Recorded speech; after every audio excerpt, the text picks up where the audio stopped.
नमस्कार दोस्तों, knowledge monitor YouTube channel में आपका स्वागत है। यदि आप नॉलेज मॉनिटर यूट्यूब चैनल को सब्सक्राइब नहीं किए हैं तो कृपया सब्सक्राइब कर लें और पास में रहे घंटे को भी दबा लें ताकि कोई वीडियो आपसे मिस ना हो। धन्यवाद।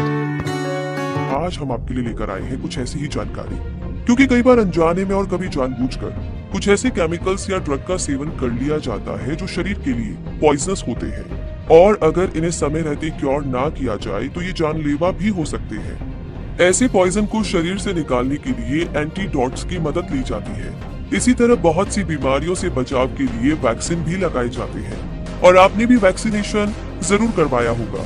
लेकिन ये एंटीडोट्स और वैक्सीन होते क्या है और किस तरीके से काम करते हैं, ये आपको भी जानना चाहिए। एंटीडोट्स और वैक्सीन से जुड़ी सभी खास जानकारियां देने वाले हैं, इसीलिए इस वीडियो को पूरा जरूर देखें। तो चलिए शुरू करते हैं और सबसे पहले एंटीडोट के बारे में जानते हैं। एंटीडोट, जिसका मतलब विषनाशक औषधि और प्रतिकारक होता है। इसे समझने से पहले हमें ये जानना होगा कि विष यानी पॉइजन क्या होता है।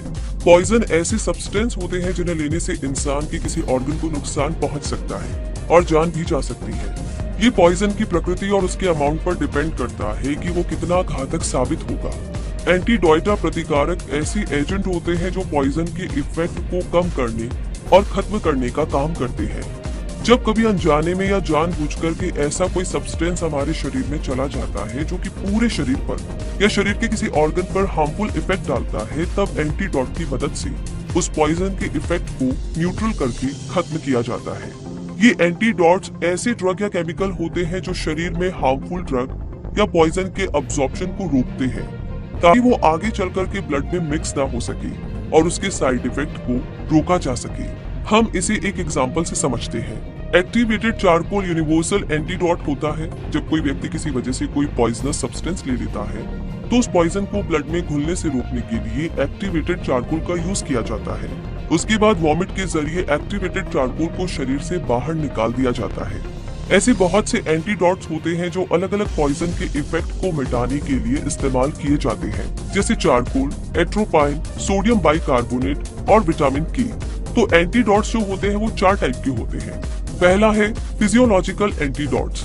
ये एंटीडोट बॉडी में फैले पॉइजन पर डायरेक्ट अटैक नहीं करते, बल्कि बॉडी की फिजियोलॉजी में ऐसे चेंजेस कर देते हैं जो पॉइजन के इफेक्ट को रोकते हैं, जैसे सोडियम नाइट्राइट। साइनाइड पॉइजनिंग में एंटीडोट के रूप में दिया जाता है।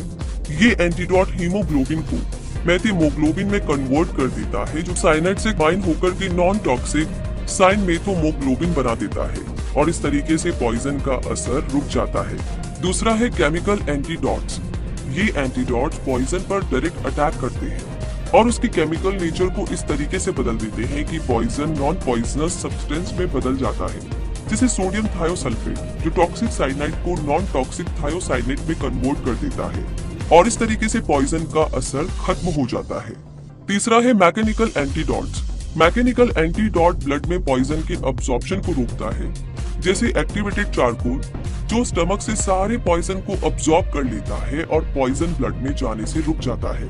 चौथा है यूनिवर्सल एंटीडोट्स। इस तरह के एंटीडोट्स तब इस्तेमाल किए जाते हैं जब पॉइजन के बारे में सही जानकारी ना हो। ऐसे में कई केमिकल्स को मिलाकर के दिए जाने वाले मिक्सचर को यूनिवर्सल एंटीडोट कहा जाता है। एक्टिवेटेड चारकोल बहुत से पॉइजन से प्रिवेंशन के लिए यूज किया जाता है, इसीलिए इसे मैकेनिकल एंटीडोट के अलावा यूनिवर्सल एंटीडोट भी कहा जाता है। तो एंटीडोट्स क्या होते हैं और ये किस तरीके से पॉइजन के साइड इफेक्ट को दूर करते हैं, ये जानने के बाद में अब वैक्सीन के बारे में जानते हैं। सबसे पहले 1796 यानी कि 1796 में एडवर्ड जेनर ने सक्सेसफुल वैक्सीन डेवलप किया था, जो स्मॉल पॉक्स डिसीज का वैक्सीन था। वैक्सीन को समझने के लिए हमें इम्यून सिस्टम को समझना होगा। इम्यून सिस्टम यानी कि रोग प्रतिरोधक तंत्र हमारे शरीर को बीमारियों से बचाने का काम करता है।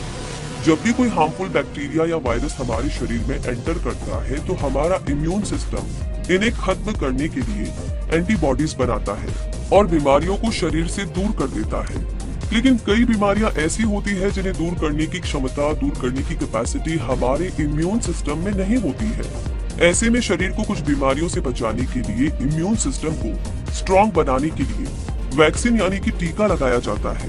वैक्सीन से इम्यून सिस्टम इतना स्ट्रॉन्ग बनता है कि बैक्टीरिया, वायरस और सूक्ष्म जीवों से आसानी से लड़कर के उन्हें शरीर से दूर कर देता है और शरीर का बीमारियों से बचाव हो जाता है। किसी बीमारी का वैक्सीन लगवाने के बाद जब व्यक्ति उस खास बीमारी के संपर्क में आता है तो उसका इम्यून सिस्टम इसे पहचान लेता है और तुरंत एंटीबॉडीज रिलीज कर देता है और ये एंटीबॉडीज उस बीमारी से लड़कर के उसे खत्म कर देते हैं। हर उम्र के लोगों को अलग अलग वैक्सीन की जरूरत होती है।